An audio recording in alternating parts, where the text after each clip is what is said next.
Assalamualaikum warahmatullahi wabarakatuh. Baik, di video ini saya akan mengenalkan struktur direktori pada Linux. Struktur folder Linux beda dengan Windows. Di Linux tidak ada drive C, D maupun E. Tetapi di Windows pasti ada partisi drive C yang berisi sistem operasi, dan drive D, E, dan drive seterusnya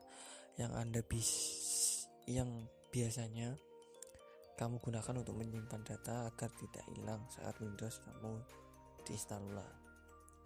Linux hanya punya satu induk folder, yaitu root file system.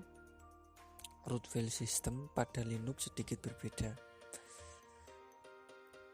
di mana Linux hanya mempunyai satu induk directory atau folder, yaitu root, dilambangkan dengan simbol garis miring. Dan ini dalam folder root ada beberapa folder, di mana setiap folder di Linux punya tujuan, yaitu folder bin berisi file binary atau aplikasi yang bisa dipakai oleh setiap user. Kemudian folder boot berisi file kernel dan bootloader. Kemudian folder dev untuk lokasi device kita seperti HDD, USB hingga display. Kemudian folder etc untuk menyimpan file konfigurasi atau setting aplikasi dan server. Kemudian folder home untuk menyimpan data atau dokumen untuk user. Kemudian folder lib untuk file library pada sistem atau aplikasi. Kemudian folder media untuk device seperti CD-ROM, flash disk, dan lain-lain yang telah di mount. Kemudian folder mnt untuk file yang telah di mount. Kemudian folder opt folder untuk meletakkan aplikasi portable yang dikelola manual oleh user. Kemudian folder proc untuk direktori dinamika.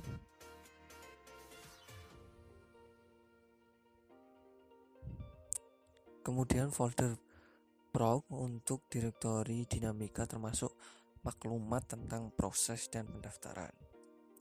Kemudian folder root home folder untuk user root atau administrator di Linux. Kemudian folder run. Kemudian ada juga folder sbin berisi aplikasi khusus yang hanya bisa digunakan oleh user dengan akses root atau administrator. Kemudian folder snap berisi folder aplikasi yang diinstal melalui Ubuntu software. Kemudian folder srv, kemudian folder sjs untuk penjelasan tentang sistem. Kemudian folder tmp untuk file sementara atau temporary file. Kemudian folder usr, di sini file aplikasi Linux yang kamu install sebagian besar tersimpan. Kemudian folder var untuk file log, database dan sebagainya. Dan di dalam folder home ada juga folder user. Jadi semua file atau dokumen harus berada di dalam folder atau subfolder induk root. Bahkan partisi yang biasanya diberi label D, E, dan seterusnya pada Windows harus dimuat dalam folder atau subfolder induk root ini. Istilah memuat partisi atau drive, keadaan struktur direktori atau folder induk dinamakan mounting. Kemudian di mana lokasi aplikasi Linux diinstal, Jika di Windows semua aplikasi diinstal di folder C atau program file, di Linux agak berbeda. Ini dikarenakan Linux punya folder sistem tersendiri yang dibuat untuk meletakkan file sesuai fungsinya. Aplikasi Linux yang kamu install akan diletakkan di folder ini sesuai dengan fungsinya.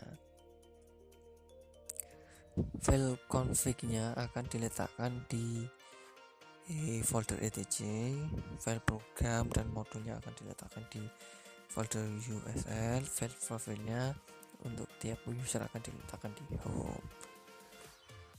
Kemudian lokasi penyimpanan data untuk user. Linux mempunyai peraturan hak akses yang ketat untuk alasan keamanan. Oleh karena itu, kamu tidak bisa menggunakan sembarangan folder untuk menyimpan dokumen. Dan setiap user punya folder home.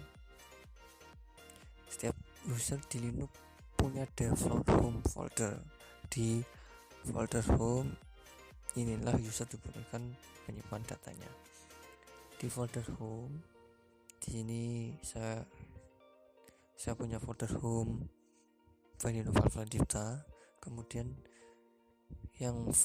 fungsinya hampir sama seperti My Document pada Windows. Kemudian mengakses partisi atau media eksternal. Selain itu, user juga bisa menggunakan internal partisi dan media eksternal lainnya seperti flash disk atau HDD eksternal. Media eksternal dan partisi internal ini biasanya akan dimount di folder atau di folder media maksudnya. Folder ini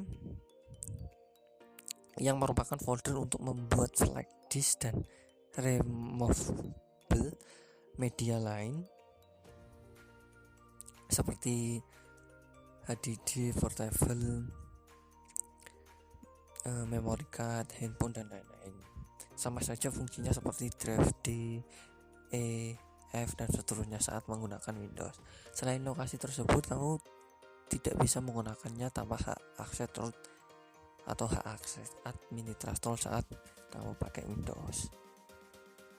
Tampilannya memang sedikit berbeda, tetapi untuk melakukan rename, copy paste, move, delete, caranya sama, bisa dengan klik kanan pada file atau folder, lalu pilih menu yang diinginkan atau menggunakan shortcut yang sama saat menggunakan Windows. Jadi kesimpulannya, struktur directory atau folder di Linux memang sangat berbeda dengan Windows. Kita perlu tahu agar tidak bingung nantinya. Jika kamu mencari di mana lokasi aplikasi Linux diinstal, maka jawabannya adalah file aplikasi akan diletakkan di folder yang telah disediakan Linux berdasarkan fungsinya. Dan itu pembahasan mengenai struktur directory pada Linux. Dan sekian video dari saya dan terima kasih. Wassalamualaikum warahmatullahi wabarakatuh.